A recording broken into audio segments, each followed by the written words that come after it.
What's up, brothers and sisters out there in YouTube land? Just coming at you for a little short video. We are still slap dab in the middle of Sukkot. I think it is day 5. It's the first day of the week. I just wanted to put a little something out. It'll get to you. It'll get out there somewhere around Thursday probably, because out here we only have a hot spot, so I haven't been able to upload anything that I've been chronicling. I've just been kind of chronicling the Sukkot with the family, man, this year. Hopefully next year things will be a good bit different. Hopefully we'll either have a good assembly to do Sukkot with, or we'll be a part of a good assembly to do Sukkot with. But got something short for you today, man. It's the definition of belief is what it is in the Scriptures Bible, because these Bibles have explanatory notes and they have a dictionary. So when you're sitting in the church, man, and you hear the words righteousness, belief, all these things, man, you better understand what righteousness and belief and all those things are. So I'm going to just give you a quick little, I'm just going to read what the definition of belief is biblically, biblical belief. This is what it is. It's in the Greek of the Messianic writings, we find the word pistio. In classical Greek, the word means trust. And this is confirmed by the Greek in the Septuagint, which uniformly translates the Hebrew amen by the word pistio. You might ask, why not translate pistio by trust? However, many other words also bore the meaning of trust. So in this case, we opted to use the word believe/belief. So when reading the Scriptures, bear in mind that it means much more than an uncommitted belief. Basically, it means more than a mental ascension. It means to trust, to rely on, and even to prove your belief by obedience. It has been said, he who believes shall obey, for by his obedience he proves that he believes. When you say you believe on Messiah and you don't keep the commandments that he spoke about, that's not what he considers belief. You've got to walk that belief out in the commands of the Most High, because the Son didn't come teaching new commandments, separate commandments than what the Father had already laid out, because if he did that, he's a counterfeit. So when the Messiah says, guard my commandments or keep my commandments, there's not this separate law of Christ separate from the law of the Most High. The Son doesn't have a separate set of laws. He doesn't diminish from any of the Torah of his Father. He tells you that I'm not coming preaching my words. I'm preaching the words of my Father that sent me. So, there's this conflicting thing where somebody somewhere has made up a Messiah that came preaching something different than what the Father laid out. The Messiah didn't come and die on the cross for us to be disobedient, because sin is transgression of the Torah. And the only bondage, I keep playing around while we're at Tabernacles, because we're at a feast and we do the Sabbaths and stuff, and we keep the commandments. I've been kind of playing around in the videos talking about, here we are in all this bondage, and I'm showing all these great, awesome little things that we're doing at Sukkot, like archery and everything else. It's just been a blast. We don't have a big assembly or anything, but man, we are loving it. Just being in the truth and being in the Word. So,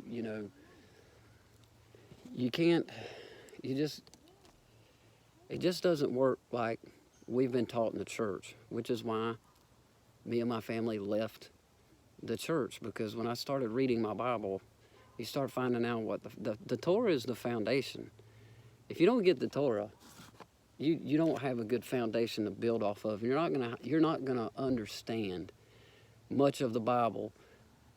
And the whole reason that religion wants to toss out the commands in the Torah is so that they can rule over you and put you in bondage. Just like the Pharisees in the New Testament, that the Messiah was and Paul and all those guys were battling.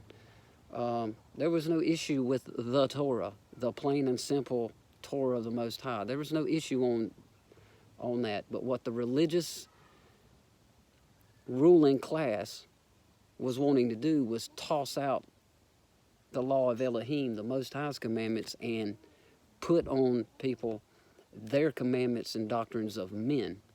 It's no different now. Back then you had them doing that, whereas they were saying you don't need this belief, or we've got the Torah and we've added all these things to it to make it so bad that nobody could really even do it. And that's not what Elohim put down. So you got the other side these days in the church, and they're just disregarding everything. So that allows them to just start making things up. If you take away the commandments and the Torah and the right rulings and the judgments, then what you've got is a lawless religion.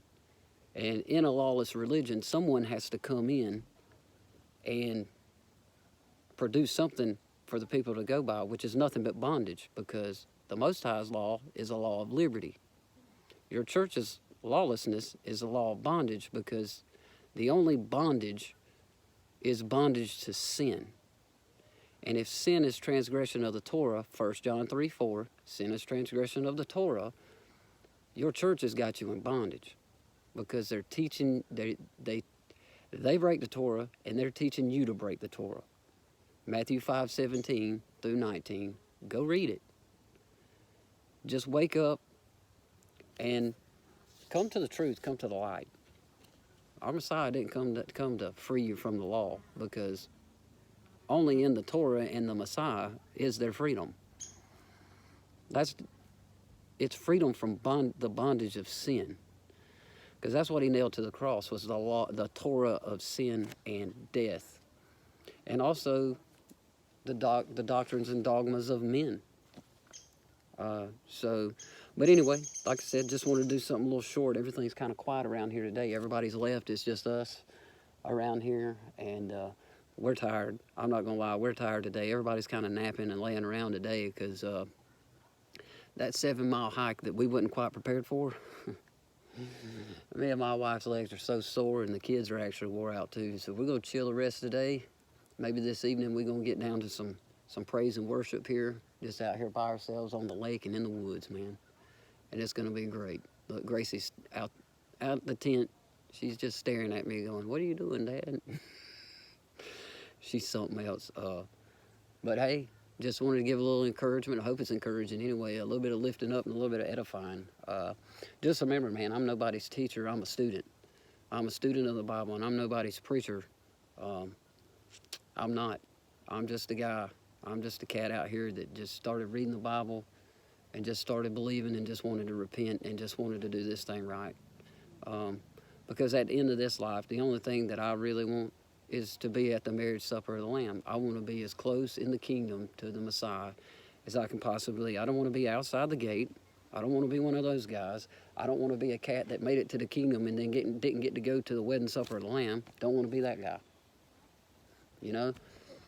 I want to do all I can for the Most High and the Messiah. So it grieves me and hurts me when me and Nate get these posts, and Robert, we get these posts, man, usually on the Facebook, and that's probably why I'm not on Facebook and don't fool with it. Hardly anybody watches our YouTube channel, so I don't get a whole lot of flack, but it does grieve my spirit when I see comments posted by actual Sunday preachers. Thank God that we're no longer under the law.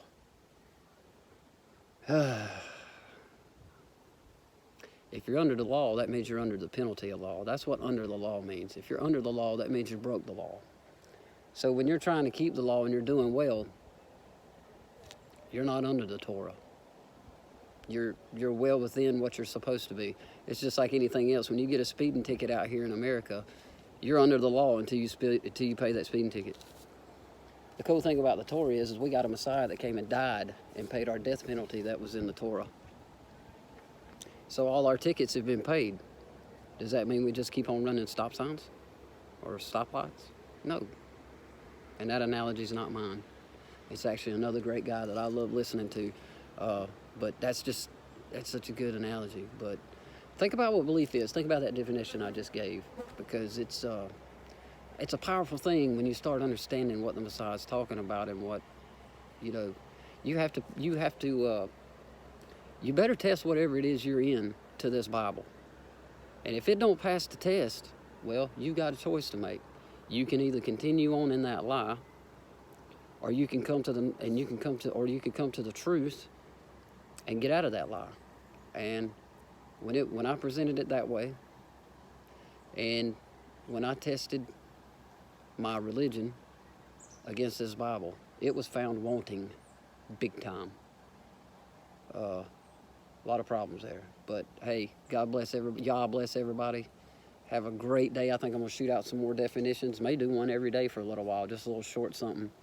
But all right, everybody, hopefully you're doing Feast of Tabernacles, if not now in October, you know, because I know how the dates get. But enjoying every minute of it. Y'all be safe.